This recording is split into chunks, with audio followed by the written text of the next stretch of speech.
Hey everyone, welcome back to another video. I recently saw Rachel Wong post this story up on Twitter. And look, we've got to talk about it because seriously, Australia has got a massive problem if they think and they say, and if we continue to head in this direction, we're in a hell of a lot of trouble. If we can go, you know what, 12 years old is a good age for young kids to go on puberty blockers or even younger, for goodness sake. I've seen stories of 8-year-olds going on puberty blockers and below. It is really absurd. It's butchery. It's madness. But nevertheless, Australia is going massive leaps backwards if we are allowing this to take place. And we get the courts to actually decide for parents whether or not it is acceptable for a child to actually receive puberty blockers. We know that they are irreversible. They do a great deal harm than good. We know this to be scientifically factual, but yet we've got a lot of wokies walking around saying, you know what, a child knows exactly what they want because they're a child, but they can't get a tattoo and they can't go into clubs, they can't drink yet, but somehow they're able to have a sterilization drug. They're able to have a hormonal blocking drug. They're able to have all these things that are actually irreversible and cause a great deal of damage to their entire system. How does that make any sense at all? Exactly. It doesn't, but it all comes under the banner of progress, people. We're progressing forward, all in the name of inclusivity, DEI. Darkness, if you ask me, massive, massive levels of darkness. We can go as far as saying that this is truly evil. We know societies don't necessarily last too long when they go down this particular path. But anyway, let's get into this horrific story, shall we? This case shows how untethered from reality Australia has become and how captured our institutions are by gender ideology. Despite the cash review and growing restrictions overseas, this boy's doctors strongly recommended, as they normally do, puberty blockers, and a judge falsely claimed they're reversible. We know they're irreversible. And what does a judge know about puberty blockers? A lot of doctors and a lot of scientists have come out and said that puberty blockers are extremely harmful to young kids and we should not be giving them to young kids. I don't think we should be giving these sort of drugs to anybody, let alone young kids. But nevertheless, it's considered progress to do this nowadays. And while the Australian has been better on this issue than many other Australian media outlets, referring to this boy as she, her, girl is part of the problem. I've had great issues with this whole pronoun business. I've been seeing it with the Olympics, for example, with Aman Khalif. Even a great deal of Christians have been seeing this. It's really unbecoming. They're trying to be all respectful and kind and everything else that goes along with it. And I get all that. But seriously, actually tell the truth. When someone has XY chromosomes, they are a man. Doesn't matter how they choose to identify, how they were raised, whatever else, they are a man. So use the correct pronouns in that case. They're not identifying as whatever else. They're a man. So use the correct pronouns. Otherwise, we get into this really confusing rhetoric, which becomes the problem in society. Everyone gets so offended if their pronouns aren't used. And we wonder why we've got a mental health crisis on our hands, right? Goodness me. All in the name of, oh, my identity, my feelings have been hurt. Guess what? Facts don't care about your feelings. Grow up, build a bridge, and get over it. It's not that hard, but they choose to play the victim. And I made several videos now talking about my issues with the victimhood mentality status. It is a problem. When you claim to be the victim of circumstances, you're not going to grow.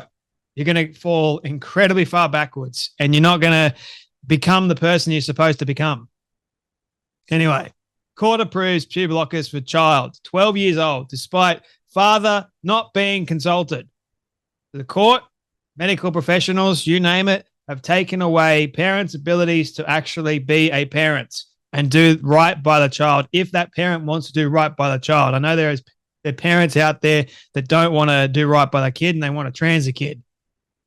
A Victorian court, good old Melbourne, the wokest state in Australia, good grief, has granted permission for a 12-year-old to be prescribed treatment to block the onset of puberty despite a hospital raising concerns that the father had not been consulted.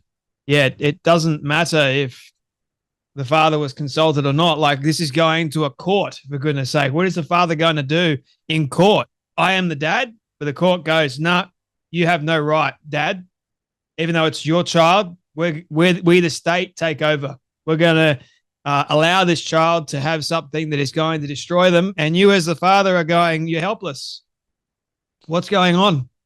The Victorian court has granted permission for a 12-year-old to be prescribed treatment to block the onset of puberty despite a hospital raising concerns that the father had not been consulted and pointing to ongoing uncertainty about approvals for the treatment of children with gender dysphoria.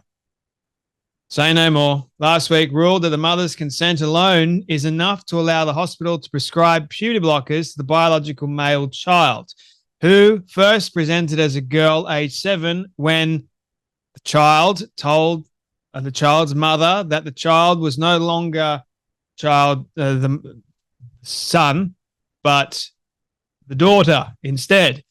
Again, this becomes even more problematic when you change things that shouldn't be changed. The court heard that the father had not had contact with the child since the child was a baby and then not being given the opportunity to provide his views on the administration of treatments. The mother's taken over. The mother seems like she wants to trans her own kid. How about that? The question at the heart of the hospital's application is whether the mother's consent to stage 1 treatment for it's the son, not daughter, is proper consent in circumstances where the child's father is absent and his views are not known. The judgment reads, for the reasons that follow, I have concluded that it is the child has chosen to go by a feminine name, present as a girl, wear girls' clothing, and shows a preference for girls' colours. At the age of 8, the child attended the Melbourne Royal Children's Hospital and was diagnosed with gender incongruence of adolescence and gender dysphoria in adolescence. Gee, I wonder how long that actually took to diagnose the poor kid. Like, we have a significant problem on our hands, ladies and gentlemen, with the medical establishment being so captured by this ideology.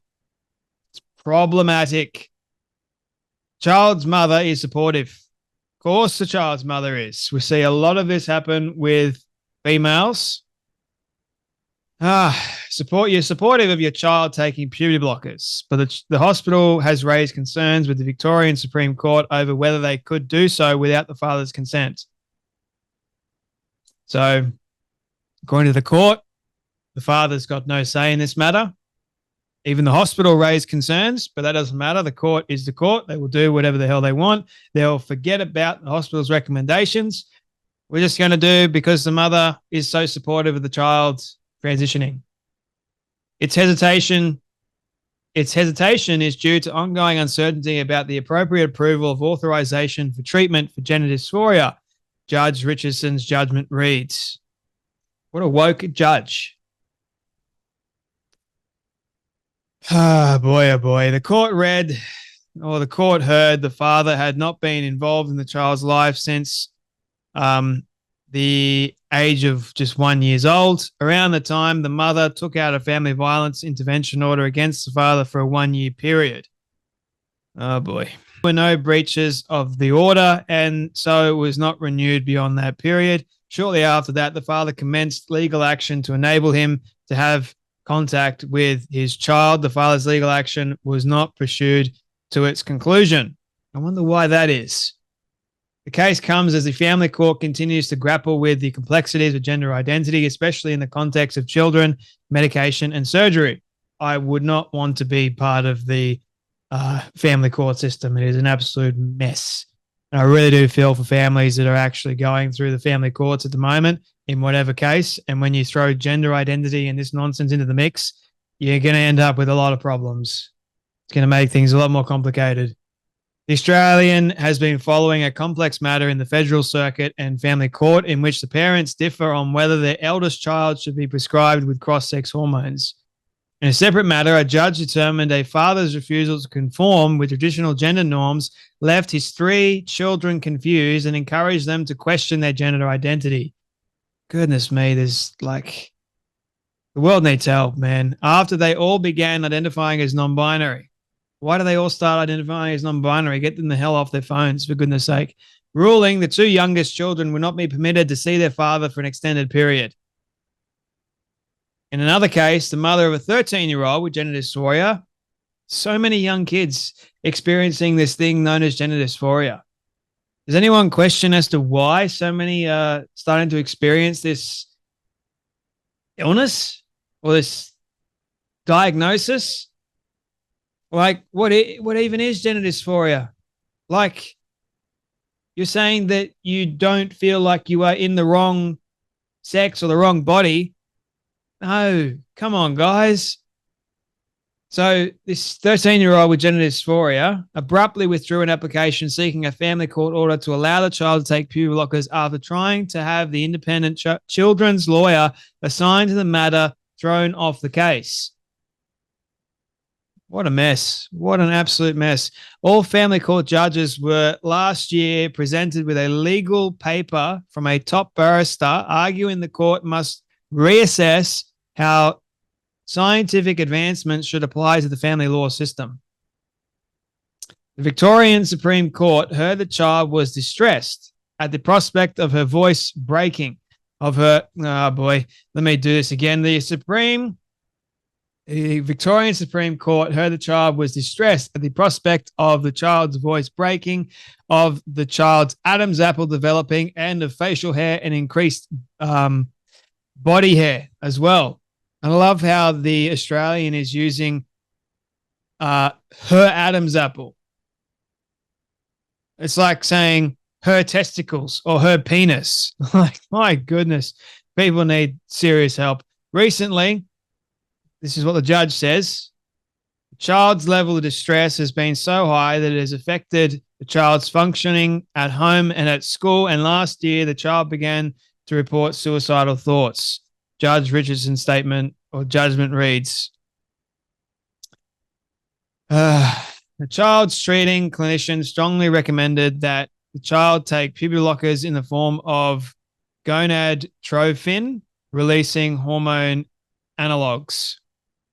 So basically, well, not basically, but destroying, chemically castrating the child. Well done, parent, because the child is in significant distress. Oh, boy. This treatment stops the progression of the physical changes that come with puberty. It's not reversible, but that's what the judge says, and may be stopped at any time. The judge is extremely wrong. The clinicians say undertaking stage 1 treatment will provide the child with both immediate psychological relief and additional time to explore the child's gender identity. The classic phrase that they all use, gives you time to explore and figure things out. And you know what? We can just go back to when you first started puberty, and that's totally fine. No, it doesn't work like that. You cannot just stop time and expect time to revert back to its originality. It doesn't work like that. Nobody has got control over time. You stop your puberty, which happens at a specific time in every child's life and goes through a specific period of time. You cannot stop that and expect to just go back to when it first started. That never happens. Judge Richardson said, or Richards said, there was an element of urgency because the child was in the early stages of puberty. Judge said the mother was exercising, oh boy, I hate this, love and care for the child and acting in the child's best interest. No, the mother is not, in fact, being a good mother at all.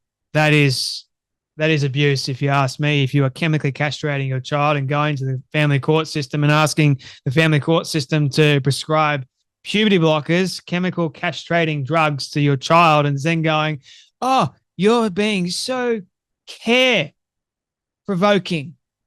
You're being so love and kind to your child by doing this, by not giving them an actual future because your child is in such distress. I don't know what to do.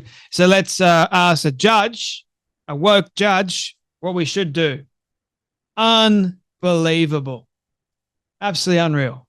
Anyway, my friends, you guys take care. You be blessed, and I'll see you all in the next video.